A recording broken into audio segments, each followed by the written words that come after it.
When Arne Duncan was named Secretary of Education, his mission was to fix our nation's broken schools. 2.5 years later, there's still much work to do. I sat down with Secretary Duncan to discuss his plans for fixing our schools and healing our communities.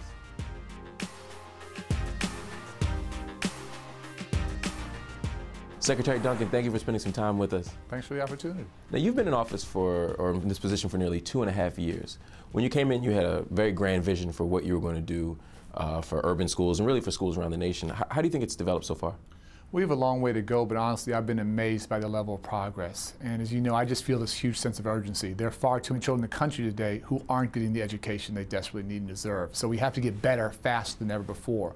But to see what's happened already, see 45 states raising standards, college and career ready standards, we're going to stop lying to children, stop lying to parents, telling them they're ready when they're really not. And today, a child in Mississippi or Massachusetts or Maryland, doesn't matter, are going to be measured by the same standard. That's a big step in the right direction. To see folks thinking about how we create more options for children, how we bring better teachers into the inner city and retain them. A lot of hard work, long way to go, but the level of courage and the level of innovation we're seeing, not from us here in Washington, but at the local level. Great teachers, great principals stepping up. It's been phenomenal to be a part of, and our job here is to be a great partner, just to support that work going on in communities around the country. One of the things you talk about regularly is education as a civil rights issue. What do you mean when you say that? This work is real personal for me, and my mother's run an after-school program in the black community in the south side of Chicago for 50 years, raised my brother and sister and I as a part of the program since we were babies. And what I saw that has shaped me were two really powerful things. One, how poorly served children were by their public schools in far too many cases, but secondly, the amazing potential that the children she worked with had to be successful. And none of the children she worked with had family members who had gone to college. Most came from very tough family situations, a really violent community, and just amazing, amazing success stories of young people I grew up with. So today, if you can ride in the front of the bus, but you can't read, if you don't have a chance to compete in today's economy, you're not free. And so to me, this is absolutely the unfinished legacy of the civil rights era. Martin Luther King is obviously this amazing hero to me. And while there's been real progress, we have a long way to go. And I think it's incumbent upon our generation to try and fulfill that. And the only way we do that is through educational opportunity. Talk to me about this distance that we still have to go. You know, you look at dropout rates, particularly in urban areas, sometimes as high as 50, 60, even 70% in certain places. Literacy rates are extremely low. We see school violence, we see teen pregnancy, we see teacher attrition. They aren't staying very long when they get into this position.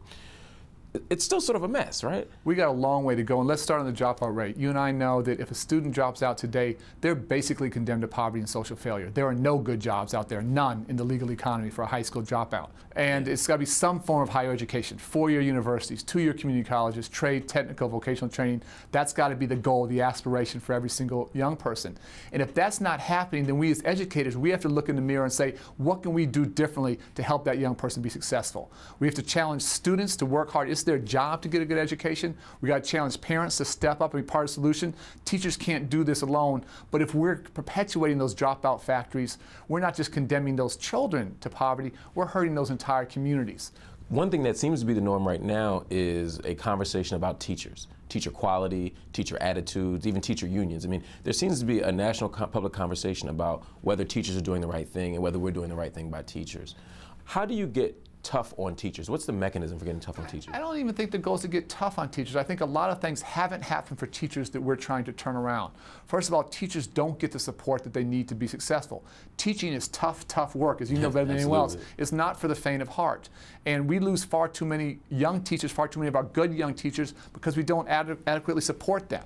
I think great teachers are just absolute miracle workers. They're changing students' lives every single day, often in very tough communities, often without enough resources. Why are we scared to shine a spotlight and highlight and reward and incentivize those amazing teachers that are changing lives every single day? Let me ask you a question. I hate to interrupt. I'm curious to know, how though do we measure that excellence? I think one of the concerns many have is that we're measuring excellence through test scores. Yeah. And as a result, people who work in high-risk areas, who work in so-called at-risk areas, can't show the test results, and therefore it looks as if they're not being as successful as other teachers? So first of all, I'd say in any profession, whether it's in the TV industry, whether it's in education, whether it's in business, whether it's a sports team or non-for-profits or whatever it might be, you have to look at multiple measures. You have to look at a range of indicators. You have to talk to teachers themselves. You have to see what their principals think. You have to look at peer reviews. What I say, you have to look at student progress. And let me give you an example. We announced we're going to try and provide waivers around No Child Left Behind. What was broken in No Child Left Behind? So many things are broken, but the biggest thing is if I came to you, if you're a teacher, I come to you 3 grade levels behind, I leave you 1 grade level behind, under No Child Left Behind, you're labeled a failure. Right. You're not a failure, you're an amazing teacher. You under that 1 year, had 2 years of growth for 1 year of instruction. That teacher is a hero, we need to learn from them, we need to recognize that, we need to reward that. The incentive structure's been all wrong. We can't just look at absolute test scores, because it doesn't measure how much you're getting better each year, how much a student's improving. And I've never yet seen a teacher who was scared of accountability. They just wanted to be fair. Secretary, you mentioned No Child Left Behind. That is by far one of the most contested and debated public policies around right now. Where do you stand on it? I think No Child Left Behind is fundamentally broken. And we hoped Congress would fix the law, fix it together in a bipartisan way. They haven't acted. So that's why President Obama and I announced we're going to partner directly with states and districts to provide much more flexibility. No Child Left Behind was far too punitive, about 50 ways to fail. The only reward for success was you're not labeled a failure. That makes no sense to me. Very prescriptive, very top-down from Washington. We don't have all the good answers. You've got to really empower great local teachers and principals and school board members to make a difference in students' lives. It led to a dumbing down of standards. Many states dummied down their standards, lied to children, lied to families, make themselves look good, helped them politically, but was bad for children, bad for education, ultimately bad for their states, and it led to a narrowing of the curriculum. And so we're looking to fundamentally change this. We want to reward excellence. We want to provide a lot more flexibility. And for me, the trade is real simple. Where states and districts are raising the bar, college and career ready standards, challenging the status quo, challenging the dropout factories, trying to make sure students have a chance to be successful, we want to get out of their way, give them a lot more room to move. Mr. Secretary, some would say that that's an easy pathway down toward privatization, though, right? That this idea that government should take its hand out opens the door for the private interest. What do you say? I absolutely disagree with that. It's not us backing out. It's holding folks accountable to a high bar, but giving them the flexibility at the local level to be successful. This is all about creating great public schools for our nation's children. What if those public schools have private money, though? With charter schools, obviously there's been a big push to charter schools. You've been sort of an advocate for charter schools, but many of them have the money of private companies and private interests that don't necessarily care about education as much as they care about dollar signs and bottom lines. Well, I think with public education being so desperately underfunded, where you have individuals, where you have folks who want to come in and help provide after-school tutoring or help provide trips to college campuses or pay for that arts teacher that got cut out, I support that. Now you need to hold them accountable, you need to make sure they don't have any ulterior motives, but I think as a country we have to invest in education. In far too many places we're walking away. And so if individuals, families want to help out, if companies want to help out, nonprofits, we all need to unite behind our schools. Last question, 10 years from now, your educational vision is complete. Everything you want to put in place is put into place. What does the average urban school look like? We're all motivated by one goal. President Obama's challenged us. We have to lead the world in college graduation again. One generation ago we did. We've fallen to about 16th now.